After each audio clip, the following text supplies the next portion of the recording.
잠깐 기도하고 시작하도록 하겠습니다. 하나님 감사를 드립니다. 또 오늘도 또 귀한 시간을 구별하여서 진리의 참된 말씀들을 깨닫고 알고 배우게 하시니 감사를 드립니다. 하나님, 우리에게 정말 이해하는 이해력들을 주시고 또 이것을 깨달을 수 있는 깨달음들을 주님 더하여 주시옵소서. 세상에 또 참된 진리와 하나님께서 원하시는 또 목적대로 살아가는 또 삶이 무엇인지 또 이 시간 또 이 세계관을 우리가 공부하면서 또 잘 배울 수 있도록 주님 도와주시옵소서. 감사를 드리며 예수님 이름으로 기도합니다. 아멘. 한 주간 잘 보내셨습니까?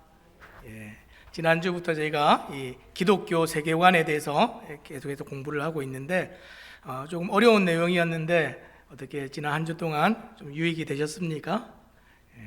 좀 어려운 내용들을 제가 최대한 좀 쉽게 설명하려고 노력은 하는데 좀 성령께서 또 조명하심이 있기를 원합니다. 이 시간 시작하도록 하겠습니다. 파워포인트 한번 좀 띄워주시겠어요? 오늘 두 번째 시간입니다. 두 번째, 기독교 세계관 빌드업입니다. 세계관이 어떻게 형성되고 만들어지는가, 오늘은 그 얘기를 좀 함께 나누려고 합니다. 세계관의 형성, 교육을 해야 되는 거죠. 가르쳐야 되는 문제들이 있는데, 그래서 특별히 이 기독교 세계관을 어떻게 교육할 것인가, 그래서 이것을 우리 성도님들과 또 우리 부모님들과 이 어려서부터 이것을 어떻게 잘 가르쳐야 될 것인가 함께 좀 잘 나눠보도록 하겠습니다. 지난번에는 세계관의 시작이었는데 오늘은 이제 두 번째 어떤 것이죠? 세계관의 형성, 교육에 대한 내용을 함께 좀 살펴보겠습니다. 오늘도 이제 네 가지 이제 스텝을 제가 가지고 왔는데 이해를 돕고자 제가 건축에 대한 비유를 좀 가지고 왔습니다. 그래서 이 세계관을 만드는 일에 관해서 설계가 있고 건축이 있고 그다음에 이 준공 검사가 있고 그래서 입주해서 이제 살게 되어지는 것. 이 세상을 어떻게 만들어서 우리가 살 것인가, 이것을 함께 좀 살펴보고 생각해 보도록 하겠습니다. 자, 오늘도 말씀이 있는데요. 함께 읽어보겠습니다. 시작. 너희는 이 세대를 본받지 말고 오직 마음을 새롭게 함으로 변화를 받아 하나님의 선하시고 기뻐하시고 온전하신 뜻이 무엇인지 분별하도록 하라. 아멘. 우리 너무나 잘 알고 있는 말씀인데 특별히 오늘 이 세대를 본받지 말고 이렇게 얘기했는데 원래 원어에 보면 이 세대라는 말이 아이온이라는 말로 되어 있습니다. 세상을 의미하는 말입니다. 이와 비슷한 말이지 코스모스라는 말이 있는데 이 코스모스는 공간적이고 현실적인 이 세상을 얘기하는 것이라면 이 아이온은 시간적인 개념에서 세상을 얘기하는 겁니다. 눈에 보이지 않지만 존재하는 세상, 눈에 보이지 않지만 영향을 끼치고 있는 세상, 그것을 조심하라는 겁니다. 자, 그래서요, 오늘 우리가 이 부분에 대해서 좀 함께 살펴보기 원합니다. 우리가 살아가면서 시간적인 경험도 하고요, 공간적인 경험도 하는데 이 시간적인 경험에 대해서는 우리가 경험을 하면서도 인지를 잘 못하고 살아갈 때가 많습니다. 근데 오늘 우리가 이제 코로나 시대를 맞이하면서 체감을 하고 있어요. 이 한국 교회가 그동안에 신앙생활을 하는데 어떻게 했습니까? 공간적인 경험 안에서 신앙생활을 계속해서 해왔습니다. 예배의 장소가 있고 이 건물에 모여서 우리가 함께 예배를 드리는 것. 그런데 코로나가 딱 생기니까 어떻게 됐습니까? 모일 수가 없어요. 함께 모여서 예배하는 일에 제약이 걸렸습니다. 그런데 우리가 좀 알 것은 공간도 분명히 중요합니다. 그런데 성경이 이 공간보다 시간에 굉장히 관심이 많이 있다는 것 좀 기억하시기 바랍니다. 유대인들도 이 건물, 공간에 굉장히 관심이 많았어요. 그런데 이들의 관심을 한순간에 무너뜨리는 사건들이 있었죠. 무엇입니까? 바벨론으로 포로로 끌려가면서 이 성전이 다 무너지는 경험을 그들의 역사 가운데 했습니다. 그래서 사람들은 이제 하나님 우리와 함께 하시지 않는가 보다, 우리 이제 예배 어떻게 하지? 이런 고민들을 하고 생각들을 할 때에 에스겔이 그발강가에서 하늘을 보고 있는데 하나님의 천사가 환상 가운데 나타나는 경험들을 하게 되죠. 그러면서 깨닫게 되는 게 무엇입니까? 하나님은 공간에 계시는 분이 아니구나.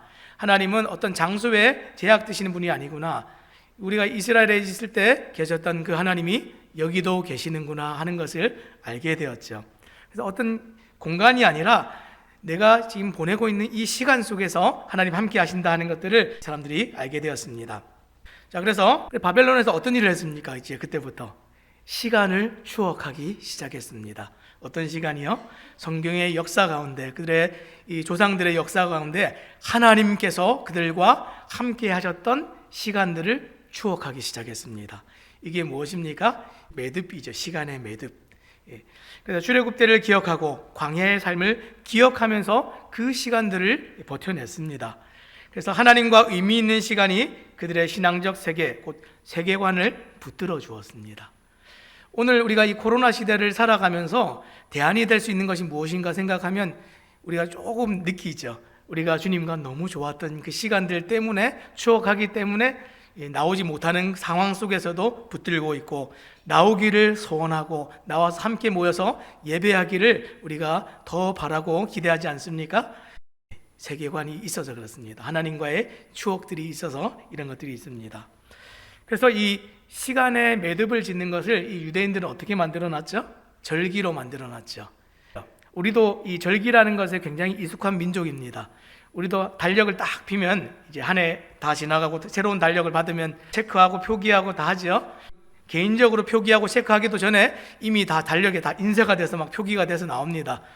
무슨 그렇게 절기들이 많은지. 어찌됐든 이 유대인들은 이 절기, 의미 있는 시간들을 통해서 하나님을 가르쳤습니다. 매 주마다 안식일을 지켜요. 그리고 이 사람들은 구별된 절기를 지켜가면서 반복되는 이 시간들을 통해서 이것이 의미가 있다 하는 것을 가르쳐 줍니다. 여러분, 이게 무엇입니까? 내용입니까? 형식입니까? 형식이죠. 형식. 경건의 모양은 있으나 경건의 능력이 없다 이러면서 형식을 막 너무 무시할 때가 많이 있죠. 근데 형식이 중요합니까? 중요하지 않습니까? 형식이 굉장히 중요합니다. 내용도 진짜 중요한 건데, 내용이 중요하지 않다는 게 아니에요. 내용도 진짜 중요한데 이 형식이 내용을 담아내기 때문에 중요한 것이죠. 그래서 날마다 매주마다 돌아오는 예배 익숙해서 좀 식상하십니까? 아니죠. 매일 반복되어지는 이 경험들을 통해서 이게 중요한 것이구나, 이 속에 의미가 있구나 하는 것을 놓치지 않게 되는 것, 이게 진짜 교육입니다. 어떻게 한다고요? 반복하는 것. 그렇죠? 그러면 아이들을 어떻게 교육하고 세계관을 어떻게 만들어 가야 될지 조금 이제 감이 오시죠? 자, 이 시간을 얘기할 때 우리가 크게 크로노스라는 게 있고 카이로스라는 게 있죠. 차이가 무엇입니까? 이 크로노스는 흘러가는 물리적인 시간을 크로노스 이렇게 얘기합니다. 시계 시간이라고 얘기해요.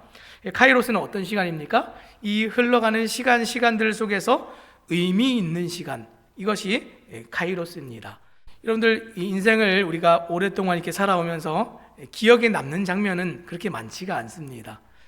저보다 많은 인생을, 시간들을 살아오셨는데 기억나는 것이 어떤 것이 있습니까? 몇 가지나 되십니까?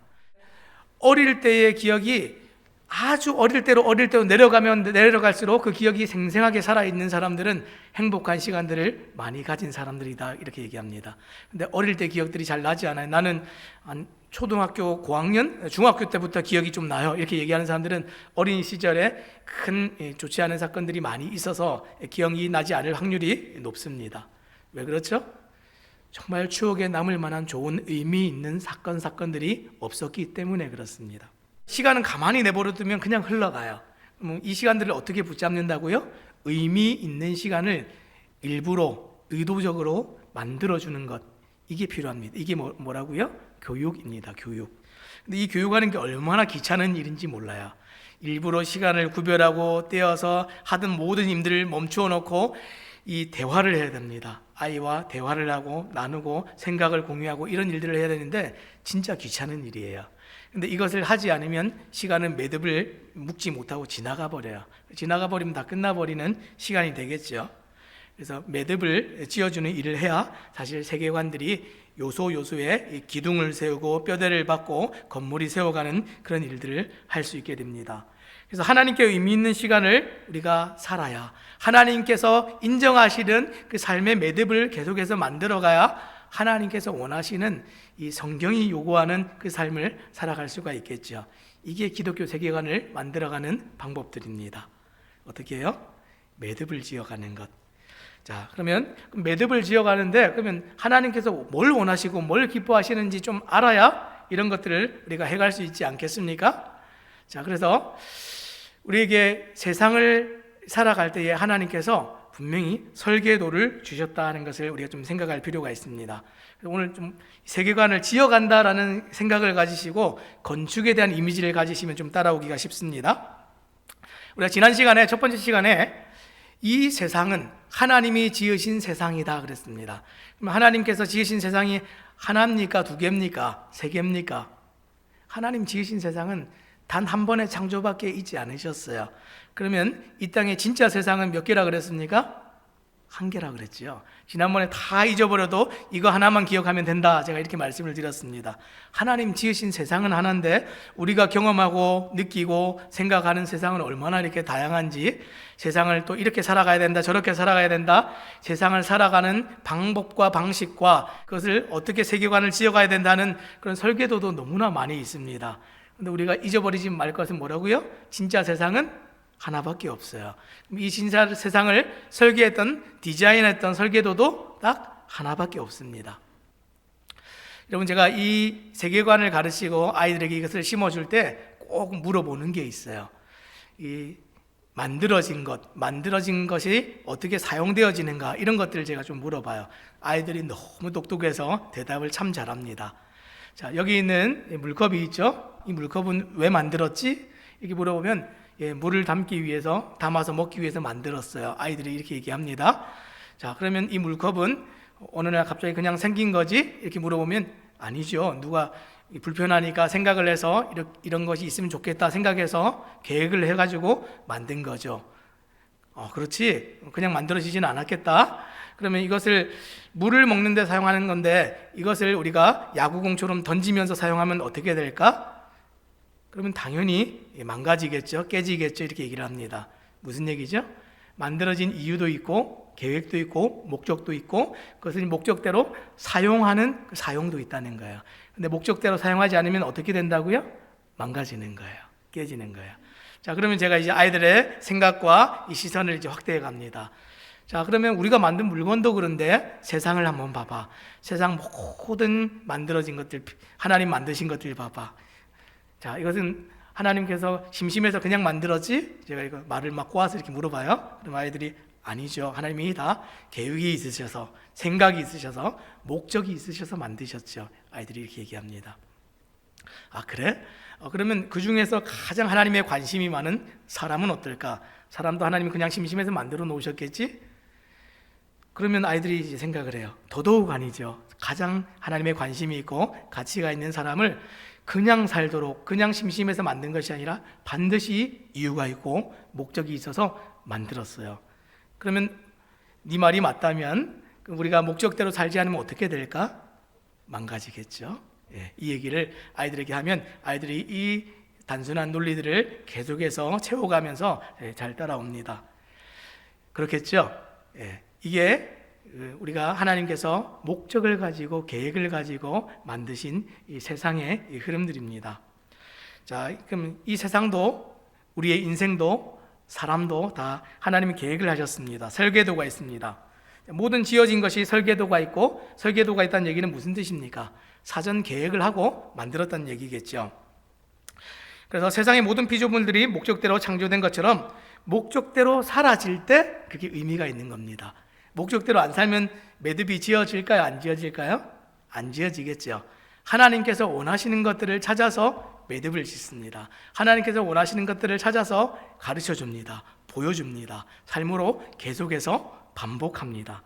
이게 무엇입니까? 이게 기독교 교육이고 세계관을 지어지고 만들어가는 이야기들입니다. 그래서 의미 있는 시간과 이 세상 만들어야 그 세상 속에서 우리가 살아갈 수가 있습니다. 자, 이제 그러면 우리가 본격적으로 이 건축에 대한 얘기를 한번 해볼게요. 이 세계관에 대한 건축 얘기인데 먼저 이제 한 그 사건을 제가 하나 얘기를 해드릴게요. 미국의 2006년에 10월 2일 펜실베니아주에 위치한 작은 농촌 마을 니켈 마인즈라는 이 동네에서 이 총기 사건이 있었습니다. 이 마을은 이 아미시 이 공동체 사람들이 살고 있는 마을인데 이 원룸 스쿨 이 초등학교에 오전 수업 시간에 픽업 트럭을 몰고 온 한 남자가 총을 들고 침입을 했습니다. 그래서 이 5명의 이 학생들을 죽이는 사건이 일어났습니다. 불과 이제 얼마 전에 이제 이 총기 사건, 학교에서 일어나는 이런 총기 사건이 2건이나 있었고 연달아서 이제 세 번째로 일어난 사건이 이 사건이었기 때문에 굉장히 그 당시에 미국에서 이 이슈가 됐던 사건입니다. 이 범인이 이제 교실에 들어와 가지고요, 학생들 중에서 이 남학생과 이 학부모들은 이 총으로 위협을 해서 다 나가게 한 다음에 여학생들만 남도록 했습니다. 그래서 범인이 6세에서 13세 사이에 여학생 10명을 이 칠판 앞에다가, 교단 앞에다가 일렬로 쭉 세워놓고 이 발을 서로 다 이렇게 묶었습니다. 도망가지 못하도록. 그래서 이 인질극 당시에 이 학생들이 어린 나이임에도 불구하고 서로를 지키기 위해서 이렇게 얘기를 했습니다. 나를 먼저 쏘세요, 이렇게 얘기했어요. Shoot me first, 이렇게 얘기했어요. 나를 먼저 쏘세요. 그리고서 이어서 이렇게 얘기를 했습니다. I forgive you. 나는 당신을 용서합니다. 지금 초등학생입니다. 초등학생들이 지금 이렇게 얘기를 하고 있어요. 사고가 터진 바로 그날, 이 해가 저물기도 전에 이 아미시 공동체의 유족 대표가 자기 자녀들을 죽인 범인을 용서한다, 이렇게 얘기를 했습니다. 그리고 범인 가족들에 대한 위로를 전하고 이 범인의 장례식장에 마을 사람들이 참석했어요. 미국 전역에서 이 모인 성금을 이 범인의 유가족에게 먼저 할애를 하고 이 범인의 부인과 세 자녀들을 초청해서 식사 대접을 하고 위로의 시간을 가지기도 했습니다. 너무 놀랍지요?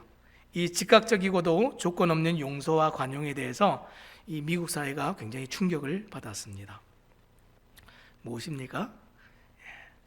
이게 말씀이 실제가 되는 세상입니다. 아이들이 이게 이렇게 살아야 된다라고 가르침을 받고 그대로 믿었고 그렇게 살았어요.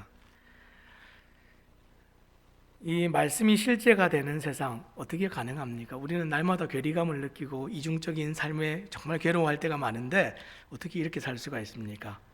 지금 이 사건이 있고 나서 지금 일주기가 됐을 때에 이 사람들은 아무런 행사를 하지 않았어요. 추도 행사 이런 거 하지 않았는데 신문이나 방송이나 이런 데서 일주기를 맞아서 특집 기사를 막 쏟아내고 이렇게 막 보도를 했습니다.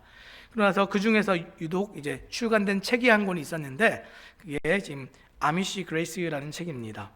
이 내용은 이 죽음 앞에서 의연했던 이 아이들과 이 마을 사람들, 이 용서와 관용을 어떻게 그렇게 베풀 수 있었을까? 그 실체와 근원이 무엇이었을까? 이것을 이제 다 밝혀놓은 그런 책들입니다. 연구를 한 거죠. 이 연구를 한 사람들이 누구냐면 대학에서 이 잽신내교 종교 역사를 연구하는 이 교수님들이 다 모여가지고 공동으로 집필을 했어요. 그게 지금 이 아미시 그레이스라는 책입니다. 그러면서 이들이 뭐라고 얘기를 했냐면 그들이 하루에도 몇 번씩 낭송하는 마태복음 6장 9절에서 13절의 내용을 그들이 그냥 그대로 곧바로 행동으로 보여준 것이다, 이렇게 얘기를 했습니다. 여러분, 이 마태복음 6장에 어떤 내용이 나오죠? 예수님께서 가르쳐 주신 이 기도가 나옵니다. 우리 흔히 주기도문이라고 하는 그 내용이죠. 우리도 다 알고 있는 내용 아닙니까? 또 특별히 이제 한국 교회에서는 이것을 정말 모든 시간에 모든 예배에서 많이들 이렇게 암송을 하는 내용입니다. 그렇다고 한다면 우리가 좀 쉽게 납득하기가 좀 어려운 것이, 그러면 우리도 늘 이렇게 익숙하게 알고 있는 말씀인데 그 말씀을 알고 있다고 해서 우리도 그런 상황에 처한다고 이 아이들처럼 그렇게 행동을 할 수 있을까? 어떠실 것 같아요? 우리도 하나님의 말씀을 잘 알고 있고 좀 그 말씀대로 살기를 원하는 마음들이 있는데 이렇게 잘 되지가 않죠. 이것이 좀 약간 아이러니죠.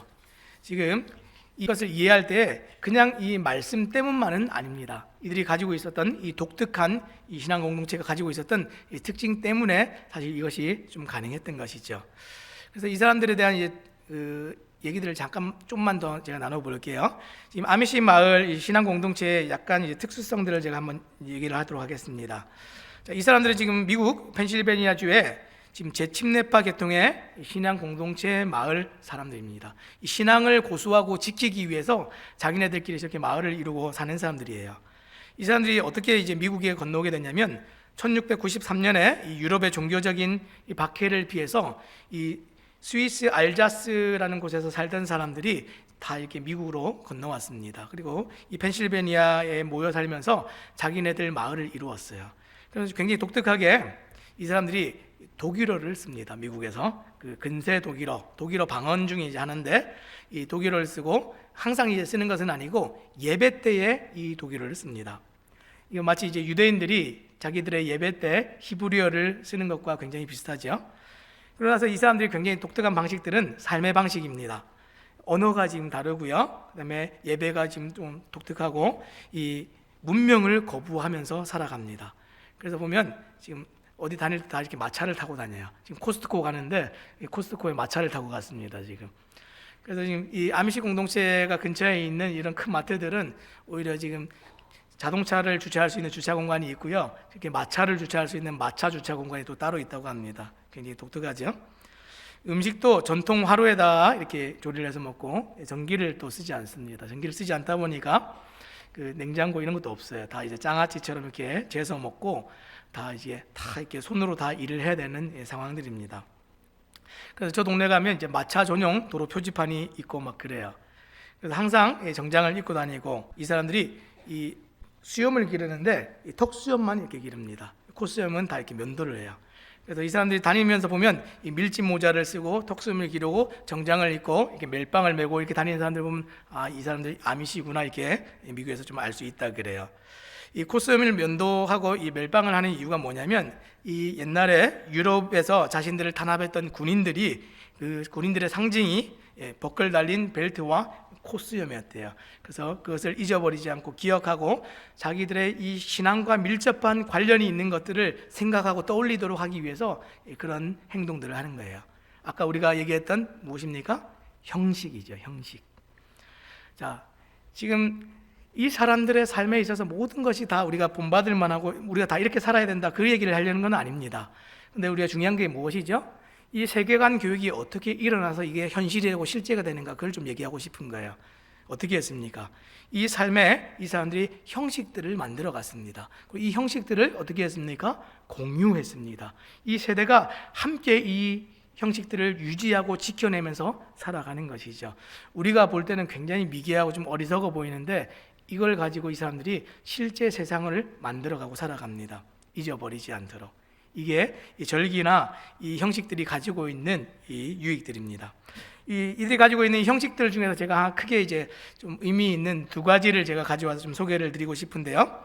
첫 번째가 이 럼스프링가라는 겁니다. 이 럼스프링가는 이 성인식 관습인데 14세부터 16세의 청소년기부터 길게는 20대 초반까지 이 사람들이 공동체에 남을지 아니면 외부로 나갈지 그것을 이제 자기가 스스로 선택을 하게 됩니다.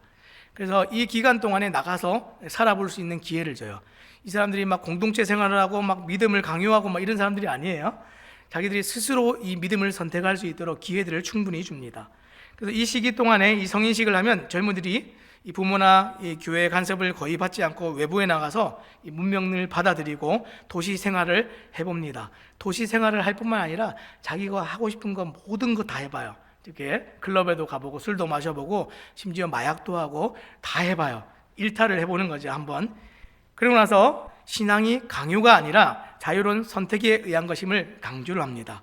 그래서 이 럼스프링가가 세속적인 삶에 대한 포기가 자발적인 것임을 돼야 된다는 것을 보여주는 것이죠. 나중에 대부분이 돌아온다 그래요. 왜냐하면 어린 시절에 대부분이 이 형식을 갖춘 삶을 살았고 신앙생활을 했고 하나님 앞에 예배드리는 삶을 살았기 때문에 이게 익숙한 삶이 아니에요. 익숙하지 않기 때문에 이것에 정말 그 거리낌을 느끼고 다시 한번 돌아옵니다. 돌아왔을 때 이 공동체가 어떻게 하냐면 자기가 나가서 어떤 일탈을 하고 왔는지 다 이렇게 고백하도록 해요. 그러면 내가 이런 일들을 일탈하고 왔습니다 하고 고백을 하면 공동체가 그것들을 들어주고 받아주고 모든 것들을 용서하고 이전에 있었던 일에 대해서 다시는 묻지 않고 공동체에 받아들여 줍니다. 그리고 평생 같이 이 공동체를 섬기면서 살아가도록. 이게 이제 이 사람들이 가지고 있는 성인식입니다. 우리가 이 세계관을 얘기할 때에 우리는 이 부모들이 자녀들을 길러갈 때에 일탈하는 거 너무 무섭죠, 그렇죠?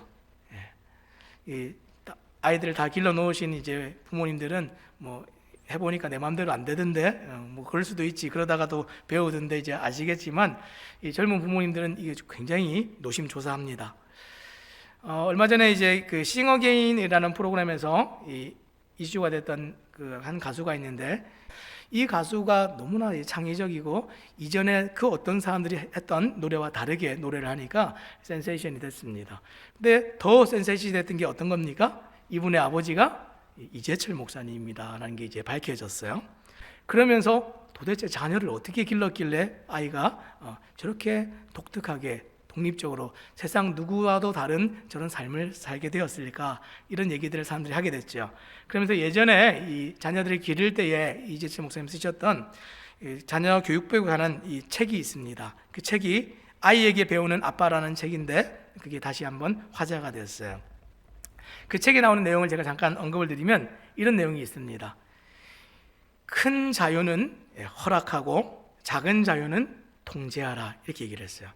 예를 들면 이제 아이들이 이제 지내다 보면 밖에 나가서 살고 싶어, 해외여행을 가고 싶어, 나 혼자 뭐 좀 해볼게, 이런 얘기들을 할 때가 있어요. 그런데 이게 큰 자유입니다. 부모로서는 아이가 스스로 이런 거 하는 거 쉽지가 않죠. 그런데 그것은 통제하지 말고 허락을 해야 된다, 이렇게 얘기했습니다. 왜냐하면 그것을 통제하면 세상을 아는 일이 좁아지기 때문에 통제하면 안 된다, 이렇게 얘기했습니다. 우물한 개구리를 만들면 안 되기 때문에 큰 자유는 허락하도록 이렇게 해야 된다, 이렇게 얘기를 했습니다. 또 재밌는 것은 그 책에 작은 자유는 통제해야 된다, 이렇게 얘기했습니다. 작은 자유가 어떤 걸까요? 원칙과 책임과 믿음과 이런 것들이 다 작은 자유입니다. 가정 안에서 사소한 것들은 다 통제를 하는데 큰 것은 턱턱 이렇게 허락을 해주는 거죠. 삶에 관한 작은 자유들이, 원칙들이 계속해서 통제를 받고 이 원칙에 따라서 살아가는 삶을 이 형식을 따라서 하다 보면 큰 세상에 나가서 세상을 경험하지만 자기의 원칙은 지켜가면서 살게 되는 거죠. 이게 세계관을 만들어 빚어가는 좋은 지혜들입니다.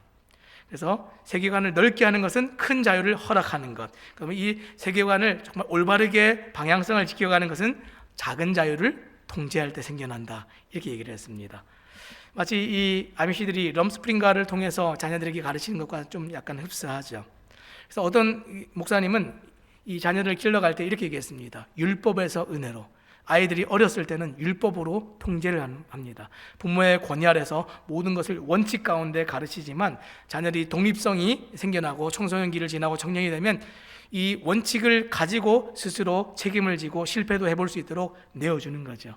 그러면서 자기가 이 배운 세상 안에서 올바르게 살아가는 그 선택들을 할 수 있도록 이렇게 만들어가는 것, 이게 세계관 교육입니다.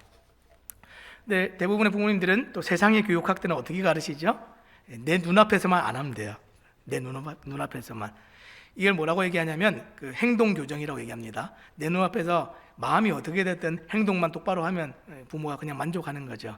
이건 교육 아닙니다. 이것은 여전히 세계관은 삐뚤어져 있는데 행동만 눈앞에서 하고 나면 어떤 일이 벌어지겠습니까? 나중에 이것이 꼭 이제 문제가 되는 일이 생깁니다. 자, 또 한 가지 이제 이 아미시 공동체에서 하는 게 있는데, 독특한 이제 문화가 하나 있는데, 이 뭐냐면 셔닝이라는 거예요. 이 뭐냐면 처벌하는 겁니다. 처벌. 벌을 주는데 어떻게 벌을 주냐면 이 어떤 죄를 저지른지 어떤 범죄를 저지른지 이 마을 공동체에서 주는 최고의 처벌은 이 사람을 2주에서 한 4주간 투명인간 취급하는 겁니다. 이 사람을 말도 하지 않고 보아도 못 본 척하고 그냥 지나가고, 이게 최고로 무서운 벌이에요. 그러나서 이 셔닝 기간이 끝나면 이 사람을 다시 무한정으로 용서해 줍니다. 이 용서가 굉장히 쉽죠. 우리는 용서가 굉장히 어렵죠. 용서가 너무 어려워가지고 용서를 어떻게 해야 되는가 이제 참 고민이 되고, 날마다 이 관계들 속에서 제일 어려운 게 용서인데, 이 사람들은 삶에서 용서가 너무 쉽습니다. 문화적으로 이게 이렇게 살아갔기 때문에 이런 큰 일을 경험하고 겪을 때에 이 용서가 즉각적으로 바로바로 나오는 거예요. 뭐 그럴 수도 있지 뭐. 하나님께서 우리를 용서하시는데 우리도 용서해야지. 우리가 저 사람을 용서해야 하나님께서도 우리를 용서하실 수 있는 기회가 생기시지. 이런 생각들을 가지고 살아가는 사람들입니다. 이게 무엇이죠? 삶에 반복적으로 교육되어지는 형식들 속에서 배워지는 세계관입니다. 이게 기독교 세계관이죠. 분명 어떻게 됩니까? 보이지 않는 세상을 지어가는데 어떻게 만듭니까? 이 보이지 않는 세상을 지어가는데 보이는 세상에서 그것을 우리가 자꾸만 가르치고 보입니다. 형식을 가지고 보이지 않는 세상의 것들을 다루어 가는 거죠.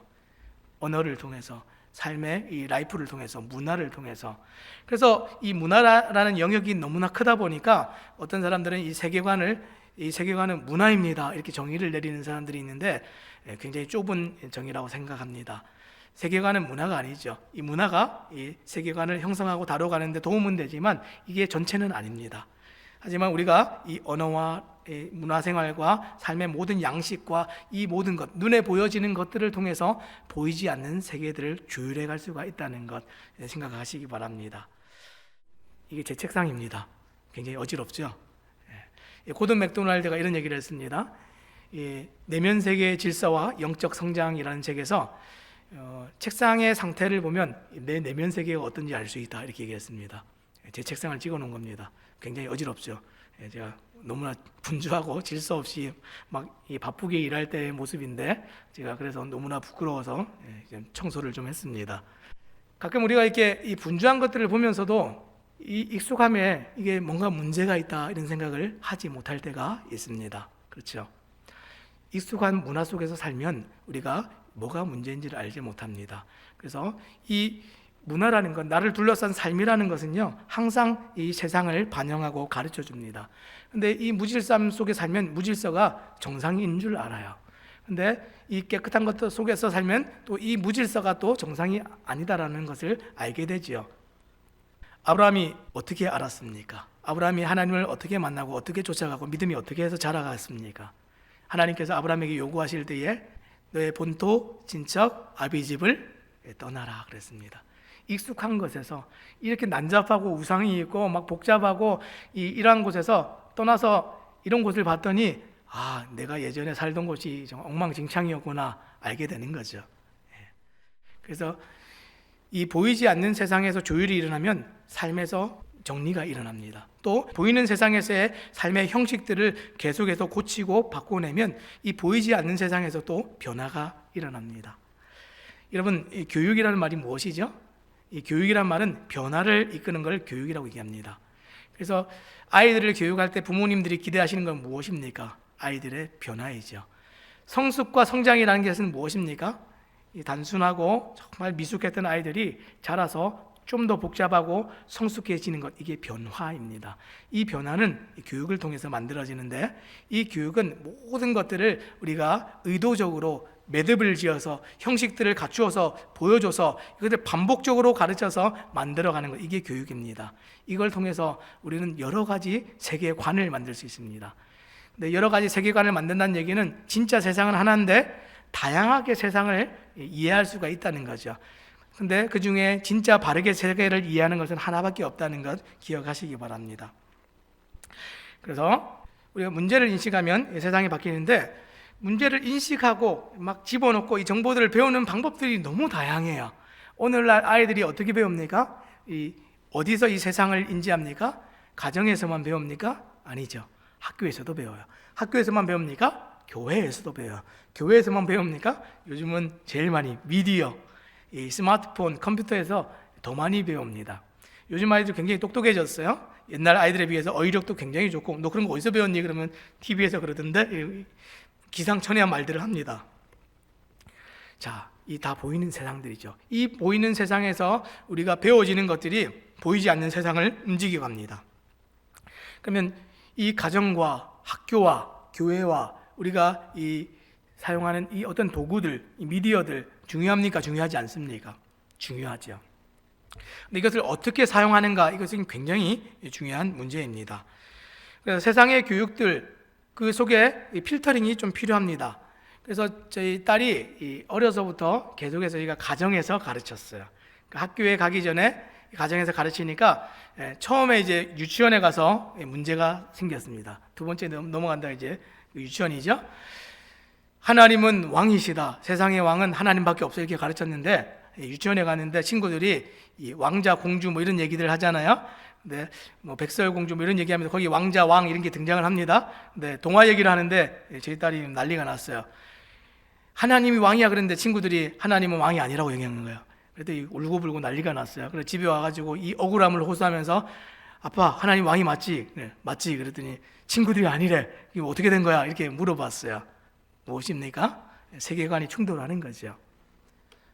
충돌해야 됩니다. 그런데 우리가 충돌하지 않으면 저것을 배우게 돼요. 내가 정말 옳은 것을 가지고 있지 않으면 내가 채워지지 않은 것에 다른 것이 채워지기 시작합니다. 학교가 먼저 채우기 전에, 세상이 먼저 채우기 전에 가정과 교회에서 우리가 바른 것들을 채워가는 일이 우선시 돼야 됩니다. 그럼 이 세계관이 언제부터 만들어집니까? 어려서부터 만들어집니다. 저는 개인적으로 이 세계관이 아이들이 태어나는 순간부터 만들어지고 형성되고 경험되어지기 때문에 어려서부터 해야 된다라고 제가 생각하는 게 제 지론입니다. 어떤 사람들은 이 세계관이 그럼 언제까지 만들어지냐 그러면 청소년, 대학 청년들까지 만들어진다 이렇게 얘기하는 분들이 계십니다. 근데 제가 해보니까 실제 현장에서는 이미 청년만 돼도 잘 안 들어갑니다. 안 바뀝니다. 이미 고착화된 세상들이 이게 맞는데요, 저는 이렇게 생각하는데요, 그럼 안 바뀌어요. 그래서 점점 이 세상을 가르치는 일들을 제가 점점 가지고 내려와서 지금 초등부 교육을 지금 하게 됐습니다. 이게 세상이죠. 근데 가르쳐 놓으면 아이들은 그대로 믿습니다. 저희 딸이 5살 때 연극을 보러 왔어요. 이런 공식적인 이제 정형화된 그런 연극 말고 롯데마트나 이런 데서 한 번씩 아이들을 위한 연극을 합니다. 근데 그날 이제 알리바바와 40인의 도적 이런 연극을 보러 갔어요. 이 연극 문제 있습니까? 없습니까? 큰 문제 없어요. 우리가 잘 알고 있는 내용입니다. 근데 이제 아이가 보자마자 시작한 지 얼마 안 돼서 초반부에 뛰쳐나왔습니다. 왜 뛰쳐나왔냐 그랬더니 이게 나쁜 사람들만 나온다는 거예요. 알리바바와 40인의 도적이 40명이나 나오니까 얼마나 끔찍하겠습니까? 그걸 보면서 이것을 이제 견딜 수가 없어, 받아들일 수가 없어서 막 뛰쳐나오는 거예요. 제가 극단적인 예를 들어 드렸지만, 우리가 세상에서 올바른 기준을 가지고 있고 이것을 세워놓으면 이것을 볼 때에 알러지 반응이 일어나야 돼요. 제가 지금 미디어를 제한하고 있지만 가끔씩 저희도 집에서 보여줍니다. 힘들 때가 있어서 너 좀 보고 있어 이러면 대신 이제 룰이 있어요. 대신 네가 필터링을 해. 네가 이것이 옳은지 그런지 영향을 주는 건지 네가 그것을 보고 걸러서 봐. 그리고 진짜 이상하다 싶으면 엄마 아빠한테 보고를 해. 저희 집에서 이제 그렇게 가르치고 있습니다. 근데 아이가 와서 볼만한 게 없대요. 왜 그렇죠? 요즘 이 애니메이션 아이들 보는 만화의 소재가요 다 이렇습니다. 마법, 귀신, 요괴 이런 거 빼고 나면 이제 만화가 없습니다. 왜 그런 게 많냐면 이런 게 좀 들어가야 산업이 되고 이제 아이들에게 좀 볼만한 재미가 있기 때문에 그래요. 어떤 아이가 예배 시간에 예배를 드리고 있는데 바깥에 보니까 눈이 왔어요. 눈이 오는 걸 보면서 선생님께 질문합니다. 선생님, 눈은 누가 내리는 거죠? 글쎄 누가 내리는 걸까? 선생님이 오히려 이 아이의 질문을 이끌어내기 위해서 질문을 다시 했습니다. 그랬더니 아이가 뭐라고 했죠? 엘사가 겨울왕국 애니메이션을 보고 와서 눈은 엘사가 내리는 거야 이렇게 생각하는 거죠. 자, 이 게임입니다. 지금 우리가 아까 애니메이션 얘기도 잠깐 했지만 세상에서 받아들여지는 모든 것들 중에서 지금 오늘날 이제 게임이 많이 있는데 지금 이 게임이 어떤 게임인지 아십니까? 포켓몬고라는 게임입니다. 우리 애니메이션 중에 이 포켓몬이라는 이제 애니메이션이 있어요. 아이들 보는 만한 일본 만화인데 이 포켓몬은 뭐냐면 요괴입니다. 요괴. 괴물들을 굉장히 귀엽게 저렇게 캐릭터화해서 만들어 놨어요. 그러니까 얼마나 아이들에게 친근하겠어요? 근데 이 요괴와 괴물들이 그냥 상상 속에서 만들어낸, 사람들이 생각해서 만들어낸 게 아니고 중국 고서에 보면 산해경이라는 책이 있습니다. 그 책에 다 나오는 요괴들이에요.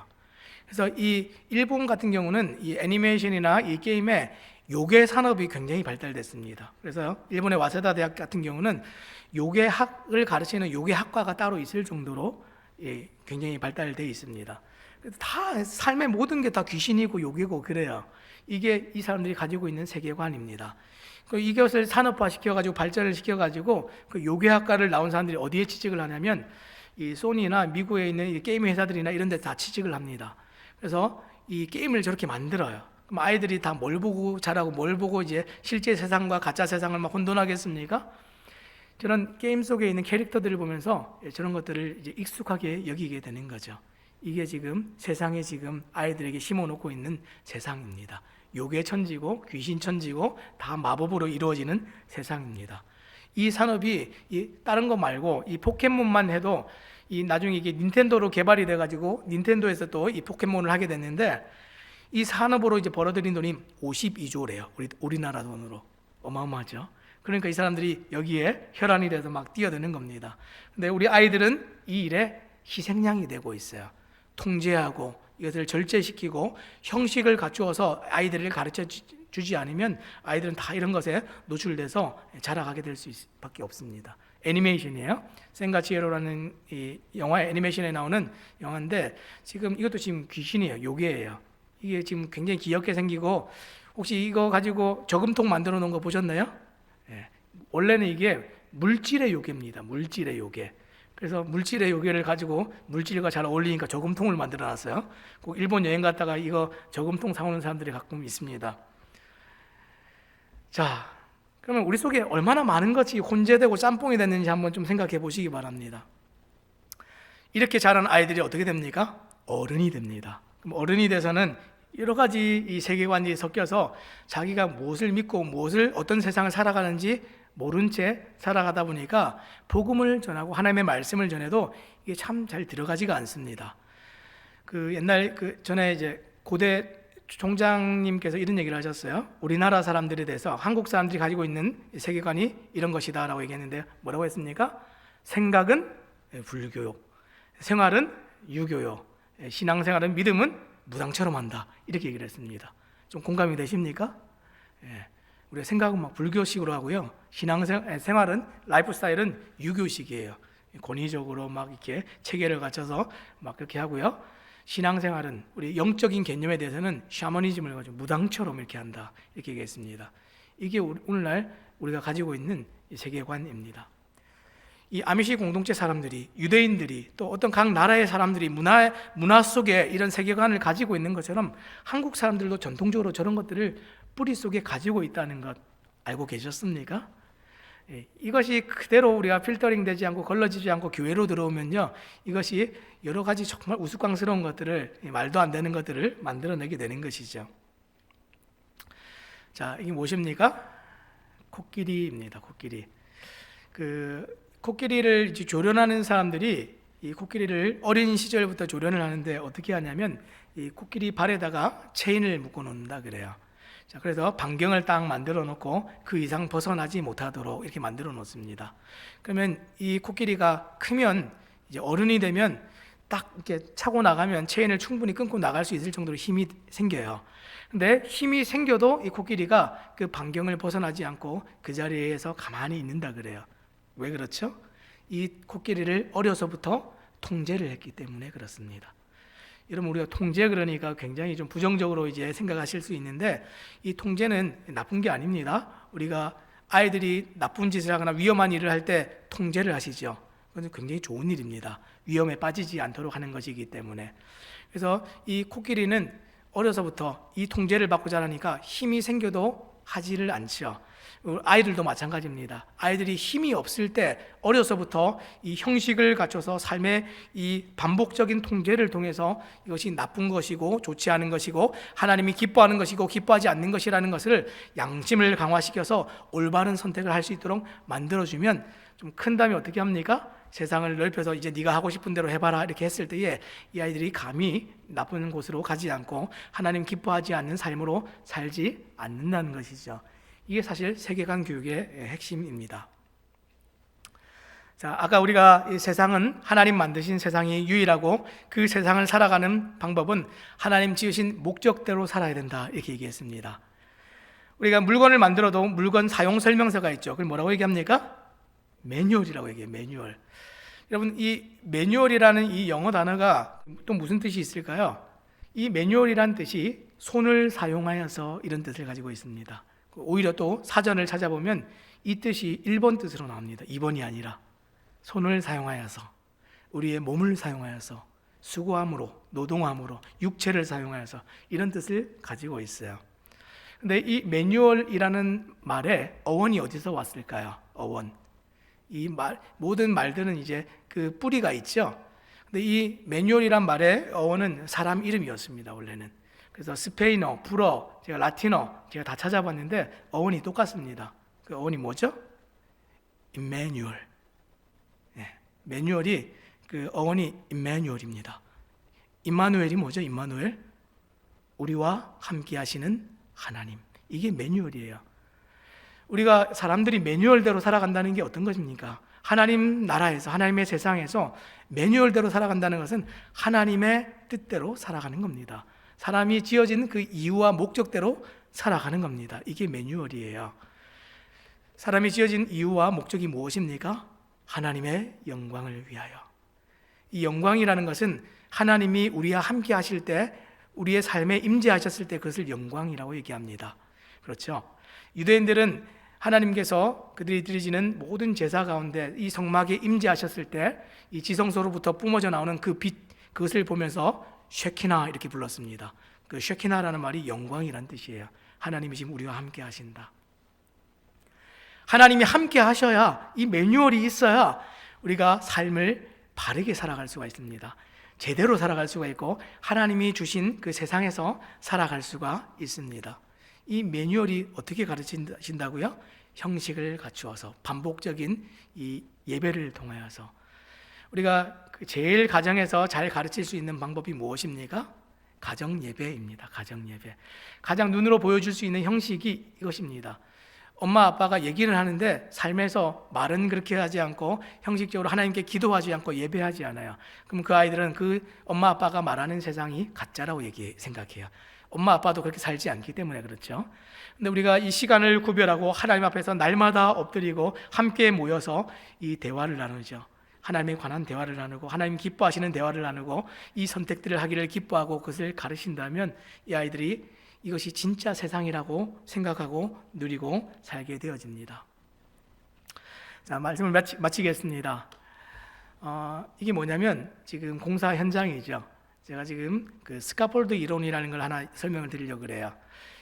저는 이제 선교를 오랫동안 이제 준비했었기 때문에 이 선교에 대한 이제 공부를 오래 했습니다. 이 선교학에 보면 스카폴드 이론이라는 이론이 있는데, 뭐냐면 이 선교사들이 이 선교지에 가면 사람들에게 복음을 전하죠. 그들의 문화와 세계관과 이런 것들을 위해서 복음을 전하고 나면 이 사람들이 스스로 하나님을 섬기고 스스로 이 교회를 세우고 이 교회를 운영하고, 정말 목사님도 나오고 그들 중에서도 정말 스스로 이 교회를 자생적으로 이끌어갈 수 있을 정도로 교회가 세워지면, 자, 어떻게 합니까? 선교사가 계속 거기 있습니까? 아니면 거기를 떠날까요? 거기 계속 있으면 이 교회가 문제가 생깁니다. 스스로 할 수 있도록 하고 떠나는 것, 여기까지가 이 한 텀의 선교로 이제 보통 그렇게 규정을 합니다. 근데 그러면 선교사가 하는 일이 어떤 거냐면, 저기 보면 혹시 가건물 보이십니까? 임시 구조물. 우리나라에서 이제 공사 현장에서 저런 거 이제 아시바라고 얘기하는데, 그 영어에서는 저걸 이제 그 스카폴드라고 얘기합니다. 건물이 다 지어지고 나면, 자, 저 겉에 저렇게 만들어놨던 공사를 위해서 페인트도 칠해야 되고 벽돌도 날라야 되고 해서 저렇게 만들어놓은 임시 구조물은 철거를 합니까? 아니면 계속해서 놔둡니까? 철거를 해야 되죠. 이 자녀들에게 이 가르치는 부모님들이나 선생님들의 역할이 이런 겁니다. 우리가 아이들이 자라는 동안에는 반드시 저것이 있어야 돼요. 반드시 선생님이 있어야 되고 교사가 있어야 되고 부모님이 계셔서, 옆에 자꾸 저렇게 달라붙어 있으면 좀 흉해 보이지만 저것이 분명히 있어야 올바르게 건축을 해가고 세워갈 수가 있습니다. 하지만 자녀들이 이 모든 형식과 이 모든 것들을 모델을 통해서 잘 배우고 나면 어떻게 합니까? 다 철거를 해야 되죠. 이게 뭡니까? 올바른 세상에 나가서 살아가는 겁니다. 이게 독립이죠. 우리가 세상을 잘 가르치고 나면 세상을 잘 살아가도록 이제는 기대하고 소망하고 저렇게 내보내줘야 됩니다. 여기까지가 사실 기독교 세계관 교육입니다. 우리는 어려서 한 번 가르치고 끝나는 것이 아니라 두 번 가르치고 끝나는 게 아니라 반복적으로 계속해서 아이들이 자라는 기간까지는 귀찮아도 수고함으로 이렇게 노력해야 되지만 언젠가 이렇게 하기 싫어도 이렇게 떠나야 되는 시간들이 있습니다. 그런 시간들이 있는 줄 알고 이 시간들이 좀 괴롭고 힘들어도 이것을 잘 가르치고 매듭들을 잘 만들어놔야 이 아이들이 잘 길러지는 줄 알고 수고하기를 멈추지 않으시는 우리 모든 부모님들 되시기를 또 우리 주님의 이름으로 부탁드립니다. 기도하겠습니다. 하나님, 감사를 드립니다. 오늘 우리가 이 세계관 교육을 통해서 이 세계관이 어떻게 빚어지고 만들어지는가 한번 생각해 보았습니다.